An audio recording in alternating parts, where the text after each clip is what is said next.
Episode 13 की शुरुआत होती है और हम ग्रैंड मास्टर यूनकुन को देखते हैं जो अपने मन में सोच रहे होते हैं कि सीनियर आप कहाँ हो, जल्द से जल्द यहाँ आ जाओ। तभी वोंग एक मास्टर से कहता है कि सर आपका एक्सप्लेनेशन काफी अच्छा है, क्या सील नंबर 93,401 भी इसी तरह काम करता है? जिसे सुनकर ग्रैंड मास्टर और ज्यादा परेशान हो रहे होते हैं। अब सीन शिफ्ट होता है जहाँ हम डीपी डिपार्टमेंट के 2 मॉनिटर्स को देखते हैं जिन्हें वहाँ किसी के आने का एहसास होता है।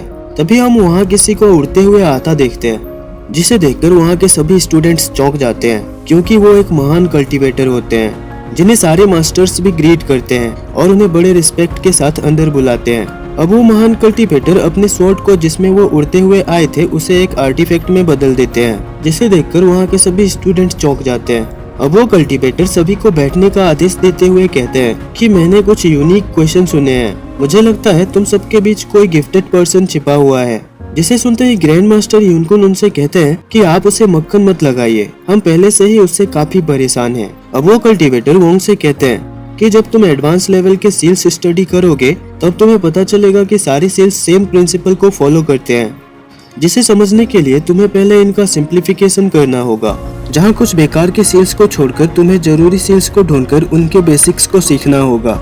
जब तुम सारी सील्स का सिंप्लीफिकेशन कर लोगे तब तुम्हारे पास सिर्फ 97 जरूरी सील्स रह जाएंगे और वो सभी seals of water and fire के होंगे जो मर्ज होकर सील ऑफ इलेक्ट्रिसिटी बन जाएगा। फिर तुम इन तीनों सील का यूज करके हजारों नए काम कर सकते हो। इसके बाद वो वोंग को जो कुछ भी समझाते हैं वो सभी बातें बाकी के सारे स्टूडेंट को थोड़ी भी समझ नहीं आती। अब वो कल्टीवेटर वोंग से कहते हैं कि the great alien scientist Dmitri Ivanovich Mendeleev ने हमारे लिए एक बहुत बड़े सरप्राइज का खोज किया था। और वो कुछ सील्स दिखाते हुए वोंग से कहते हैं कि ये वही सील्स है जिसे सीखते सीखते कई महान व्यक्तियों ने अपनी जान की बाजी लगा दी। जिसे देखकर वोंग उस कल्टीवेटर को थैंक यू बोलते हुए कहता है कि सर आपने तो मेरी आंखें खोल दी। अब वो कल्टीवेटर वोंग से पूछते हैं कि क्या तुम्हारे पास और भी सवाल हैं? जहां वोंग कहता है जी हाँ, प्लीज आप इसका जवाब दीजिए। द कॉन्सेंट्रेशन ऑफ स्पिरिट में 50,000 सील्स है, पर मैं उन्हें कैसे पहचानूंगा? जहां वो कल्टीवेटर वोंग से कहते हैं कि द कॉन्सेंट्रेशन ऑफ स्पिरिट, जो कहते हैं वहां माउंटेन ढेर सारे पक्षी और तालाब बन जाते हैं जिसमें वोंग अब तैरने लगता है। अब वो कल्टीवेटर भी वहां तैरते हुए वोंग से कहते हैं कि तुम्हें उन्हें पहचानना नहीं है, बस उन्हें फील करना है।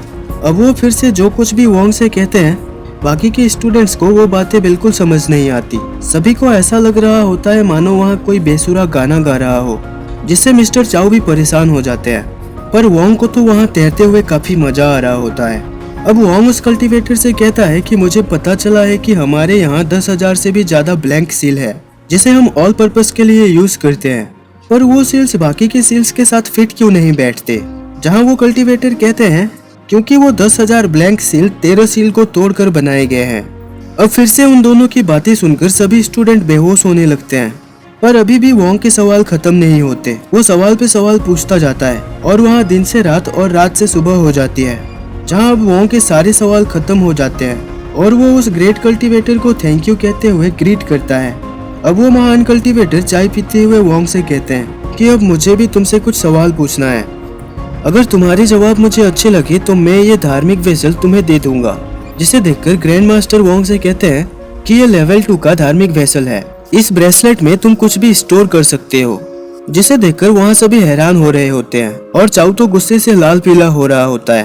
अब वो कल्टीवेटर वोंग से कहते हैं कि अगर तुम सील ऑफ वाटर को पाना चाहो तो उसके लिए बहुत सारे स्टेप्स हैं, लेकिन क्या तुम वाटर के तीनों फॉर्म्स को रिप्रेजेंट कर सकते हो? अब ये सुनकर वोंग सोचने लगता है और अब वो अपने सारे सील्स को कंबाइन करके देखता है कि वो इसके लिए किस सील का यूज करे। जिसे देखकर चाओ मन ही मन कह रहा होता है कि हे भगवान, वोंग इसमें फेल हो जाए। अब बहुत सोचने के बाद वोंग आखिरकार एक स्पिरिट स्टोन निकालता है जिसमें वो अपने कुछ चुने हुए सील्स के मंत्रों को डालता है, जहाँ वो स्पिरिट स्टोन अब कांपने लगता है। जिसे देखकर चाओ मन ही मन खुश होने लगता है क्योंकि उसे लगता है कि वो स्पिरिट स्टोन अब अनस्टेबल हो चुका है और वोंग अब पक्का इसमें फेल हो जाएगा। पर किसी तरह वोंग उसे स्टेबल कर लेता है और वोंग के छूते ही वो स्पिरिट स्टोन वहाँ से गायब हो जाती है। अब इसके बाद वहाँ क्या होता है, इसी सस्पेंस के साथ ये एपिसोड यही खत्म हो जाती है।